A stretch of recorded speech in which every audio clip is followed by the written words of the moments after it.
Good day, everyone. I am Mary Joy Berrecto. In our group, I am assigned to tackle about letter of credit. But before that, let me explain about documentary letter of credit first. A fully funded documentary letter of credit is a documented letter of credit that serves as a written promise of payment provided by a buyer to a seller. With a fully funded letter of credit, the buyer's funds for the required payment are held in a separate account for use when needed.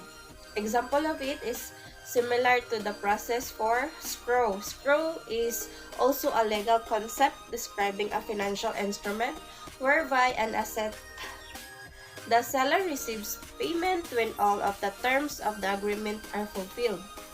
Then, letters of credit are the most common form of international payment because they provide a high degree of protection for both the buyer and the seller. The buyer specifies certain documents, including a title document from the seller before the bank is to make payment. And there is a letter of credit, si buyer iyang i-assure sa daan ang sakto na document ay ang bangko maghimo og pangbayad kay seller. And then the seller is assured that the payment will be received after the goods are shipped so long as the specified documents are provided. Ma-sure sab ang bayad kay si seller as long as ma-ship na ang goods and then ang documents nagi-provide. A letter of credit is also a credit facility like loan or overdraft, pero ang nature of operation is lahi from a loan or overdraft facility. There are 9 parties to a letter of credit and their responsibilities.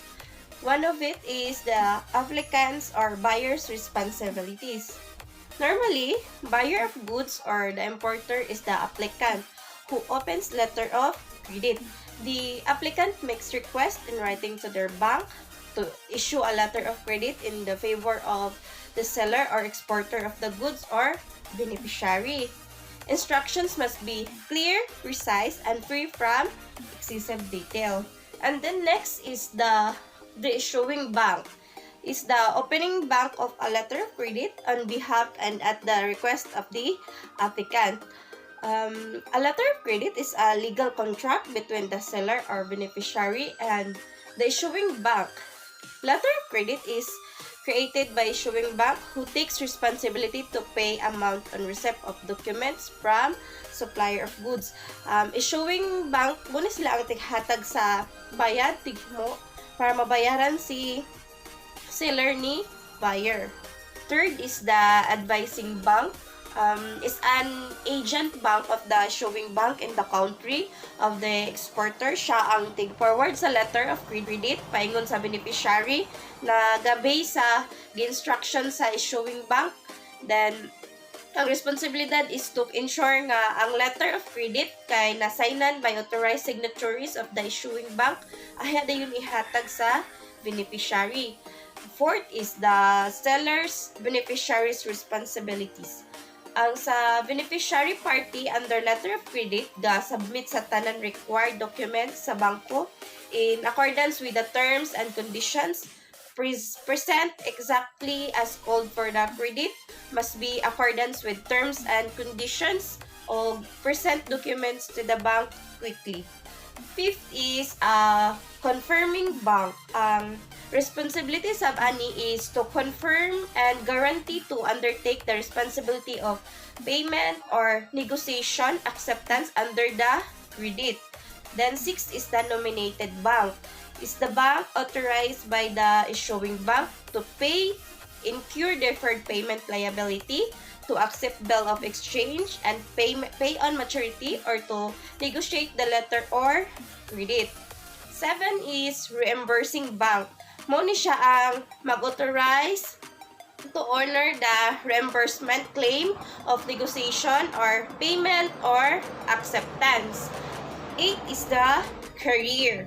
Mao ni ang shipping company, an airline or another type of transporter by road. kani siya ang takes a position of the cargo para ma-transport ang deliver nga safe para sa lugar nga padulngan, agreed by the buyer and the seller. And lastly is the insurer. Kani ang insurance company nga ang prime responsibility for the cargo as required under the terms and conditions of the letter of credit. Mausab ni ang holder of the insurance document, mao ang insurance policy o insurance certificate against any loss or damages to the cargo in kaso og naay madaot sa pag-transport. There are also advantages and disadvantages of letters of credit. Advantages to exporter. It is assurance of payment, ready negotiability, compliance with regulation, free shipment facility. The assurance of payment, mauni ang beneficiary is assured na sa bayad as the issuing bank is bound to honor the documents drawn the letter of credit. And then, ready negotiability, diri ang exporter kung manginahanglan siya kwarta ditso, makasecure siya bayad by having the documents drawn under the letter of credit. Then, discounted or post-shipment advance. Then, compliance with regulations. Ang letter of credit, mao ang ebidensya sa exchange control regulations kung applicable sa lugar sa importer nga naka-complied with. Then, lastly, sa advantage to exporter kay ang free shipment facility. Diri ang exporter maka-secure o advance gikan sa iyang bangko against a letter of credit received for export of goods or a free shipment advance. Kung naay advantages sa exporter, well, naasab advantages para sa importer. Mauni ang credit facility from the issuing bank nga ang issuing bank maghatag og kaugalingong credit facility sa importer against letter of credit. Kung ang importer dili maka-avail sa credit facility from the exporter. Next is assured delivery goods.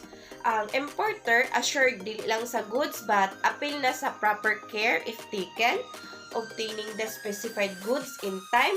Diri na part ang buyer o seller mag-negotiate sa date, name port sa shipment o sa destination.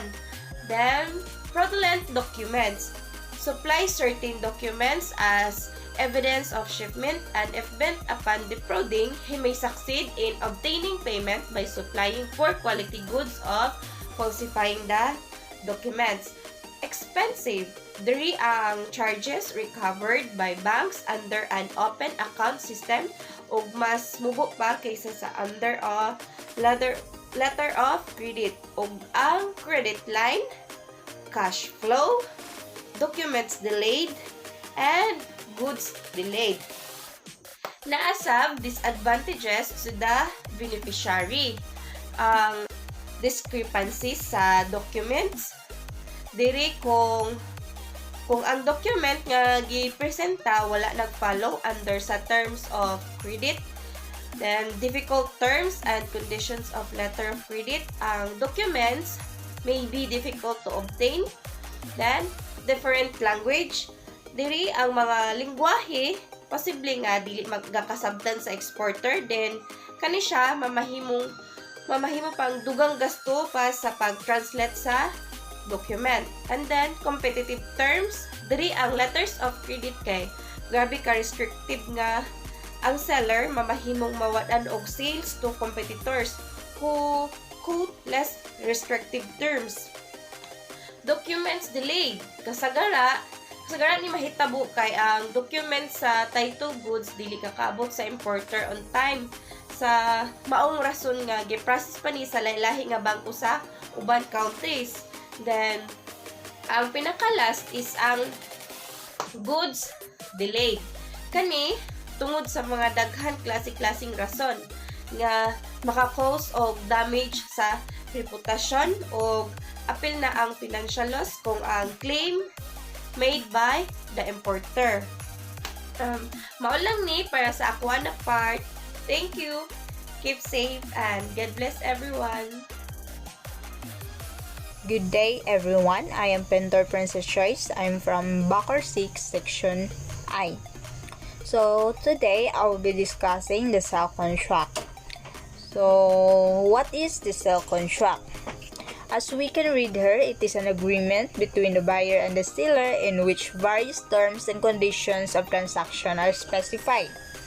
So, the sale contract is the most used among those governing trade relations between companies and different countries. This agreement sets out the rights and obligations of the parties and the remedies for breach. So, I think we are all familiar with contract. Any forms of transaction, both parties should be aware of sales contracts and what they entail. So, both buyers and sellers will have important roles to play during the course of a sale for it to go smoothly. So, there should be two separate parties involved in the contract of sale to make it a valid contract of sale. A contract sale can be created between two partners of a party.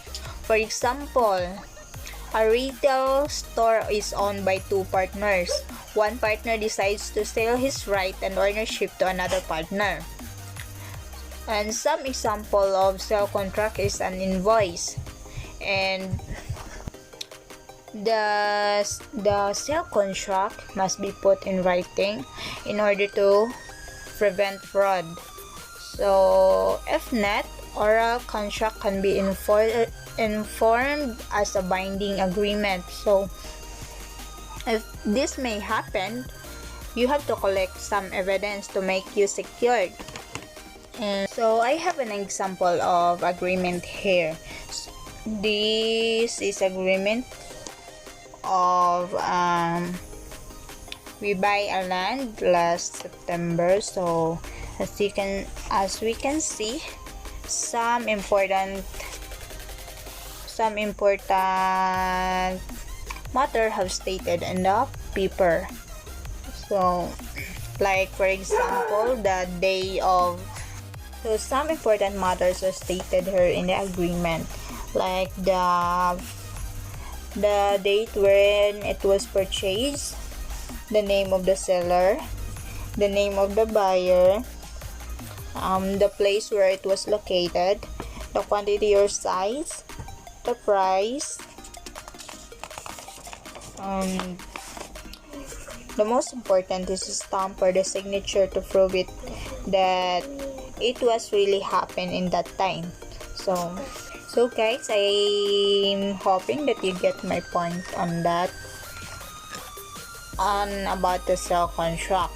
And let's move on to the content of the sale contract. So what are the content of a sale contract? First is the description of goods. It is usually the most important term in a sales contract. This is because there is a lot of room for error with the description. Next is the price of the goods. Of course, it is important that the price of goods is stated in the contract. Next is the payment terms, that is site issuance term period.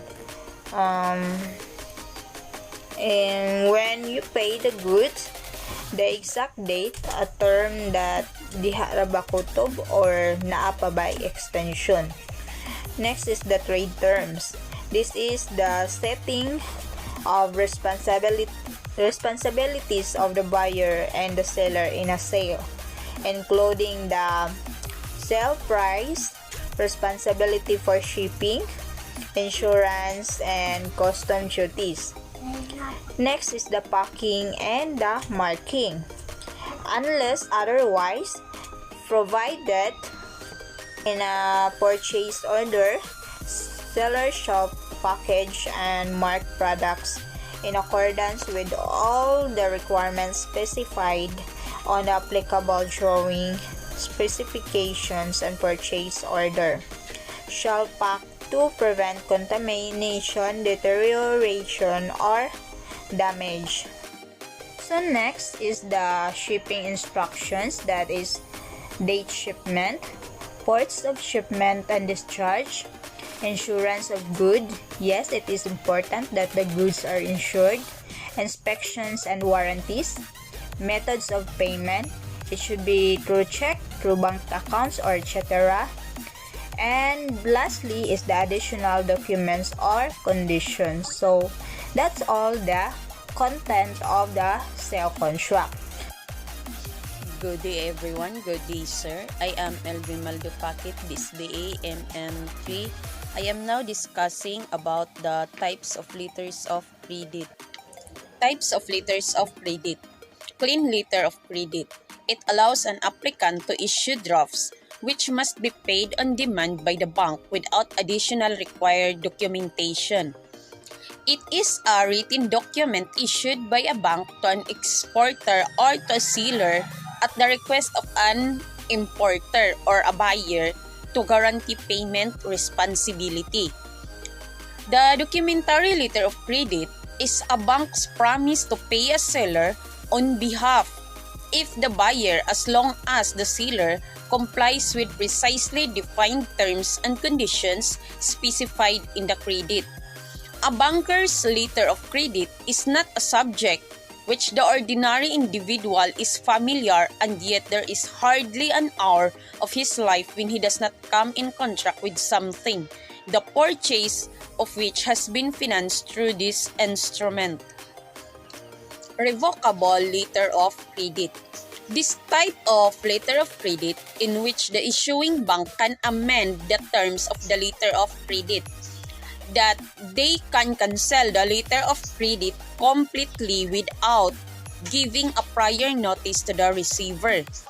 Because this type of letter of credit can be amended anytime without notifying the second party, and it cannot be confirmed, and it is uncommon because it can be changed.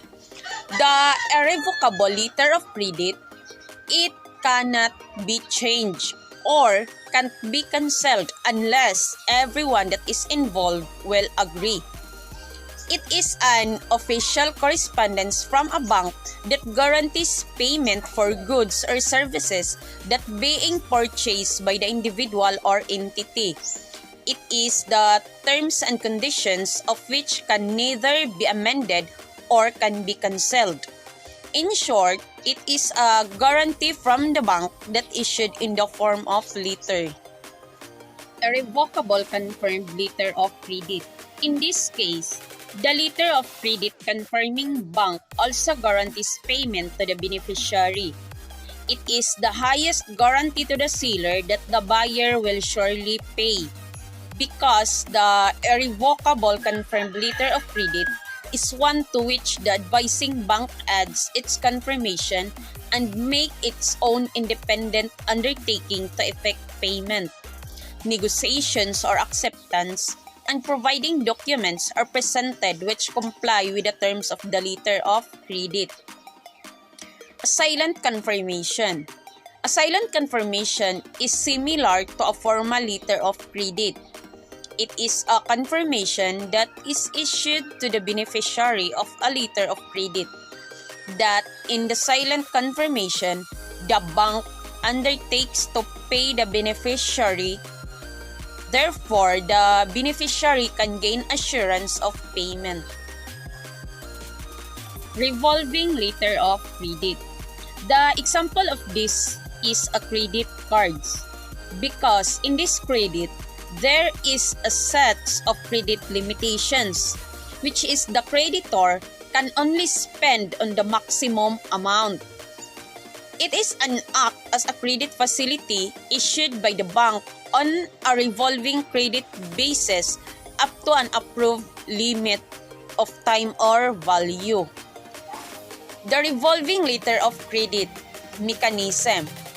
It is a special type of letter of credit because it is structured in a way so that it revolves either in value or in time, which is covering a multiple shipments over a long period of time under a single letter of credit.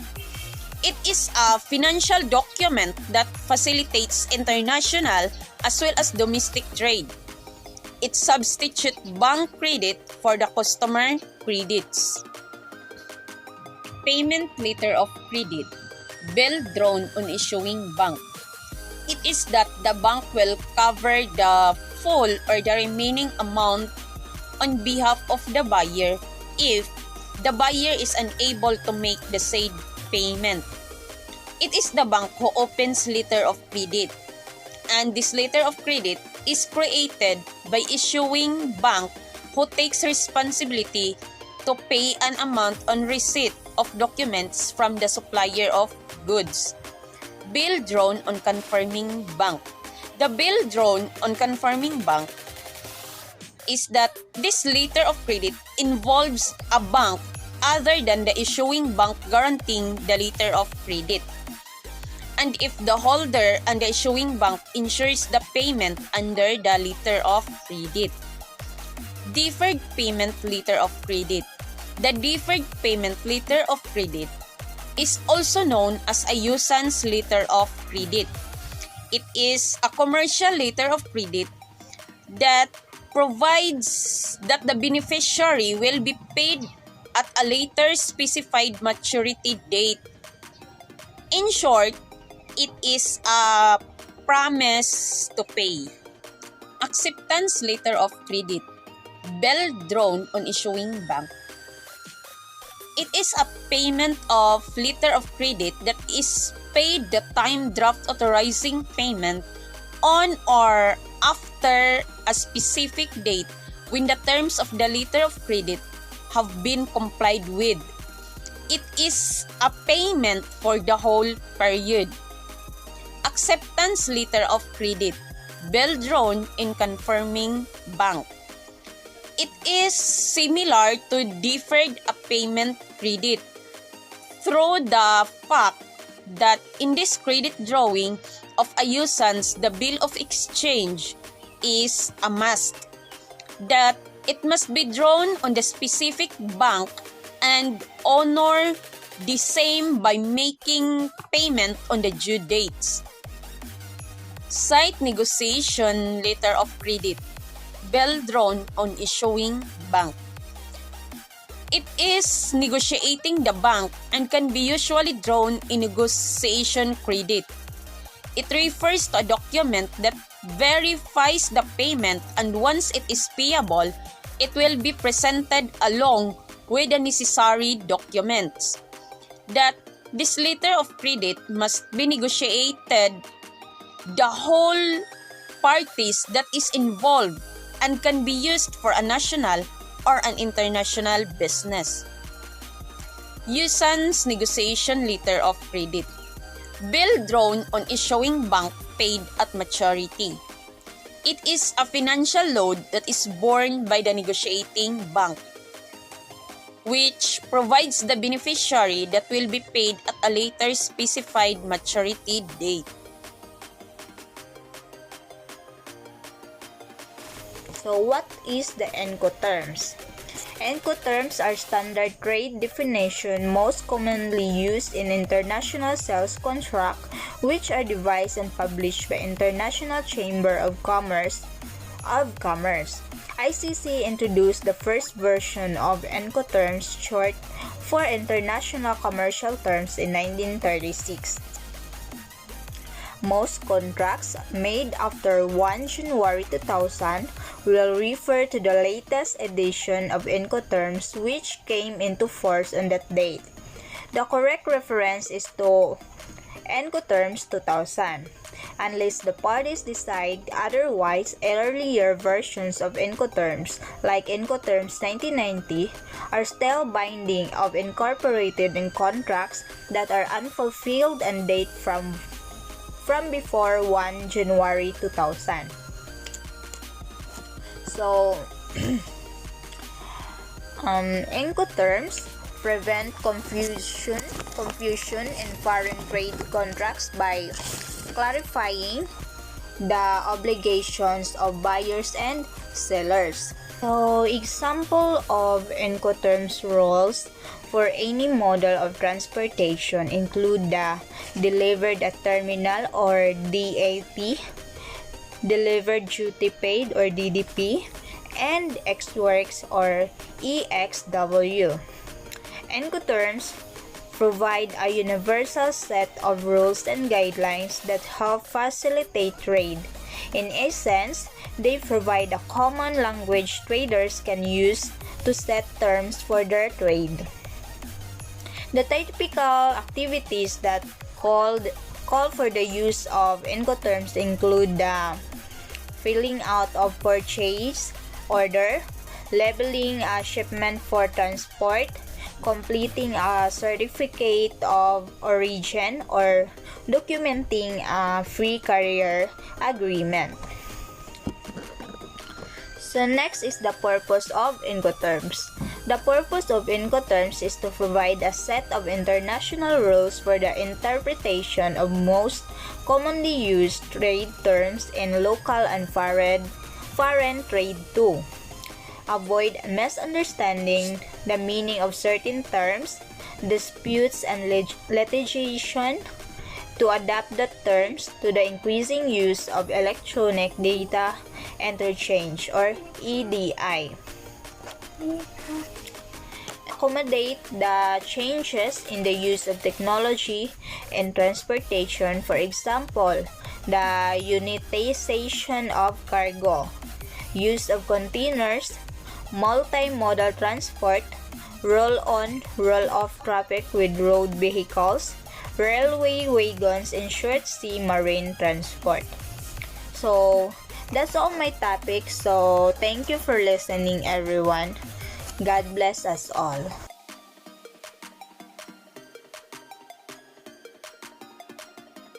Good day, I'm Sheila Piloton. This is my video report. It's all about factoring and forfeiting. Factoring refers to a financial arrangement whereby the business sells its trade receivables to the factor, bank, and receive the cash payment. Nagtumong kini sa usa ka financial nga kahikayan kung diin asa ang negosyo nagbaligya sa iyang pagtigayon nga madawat ngadto sa bangko ug makadawat sa cash nga bayad. It represents the sale of outstanding receivables related to export of goods by the exporter to the overseas buyers. Nagrepresenta sa pagbaligya sa mga outstanding receivable nga may kalabutan sa pag-export ngadto sa mga buyer sa outside sa atoang country. Forfeiting is a form of export financing in which the exporter sells the claim of trade receivables to the forfeiter and gets an immediate cash payment.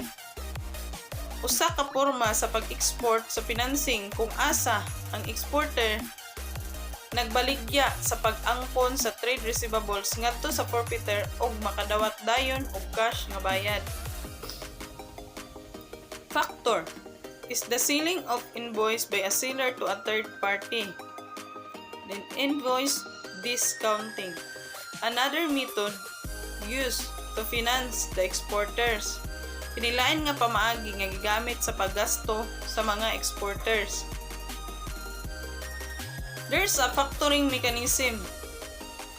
Number 1, seller receives an invoice on buyer with instructions to pay the factor directly and sends it to the customer. Ang nagbaligya magpataas sa usa ka invoice sa pumapalit nga adunay panudlo nga direktang bayaran mauning hinungdan sa mga ipadala kini sa customer. Number 2, seller sends a copy of the invoice to the factor. Maghatag sila og kopya ngadto sa mga factor. Number 3, the factor pays an agreed percentage of the invoice amount to the seller. Ang hinungdan nga bayad sa gikasabutan nga porsyento sa kantidad sa invoice sa magbaligya.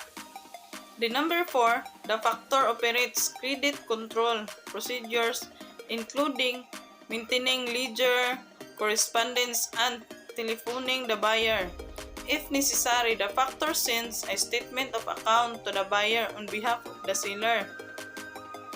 The number 5, the buyer makes payment of the full amount of the invoice to the factor as per agreed terms.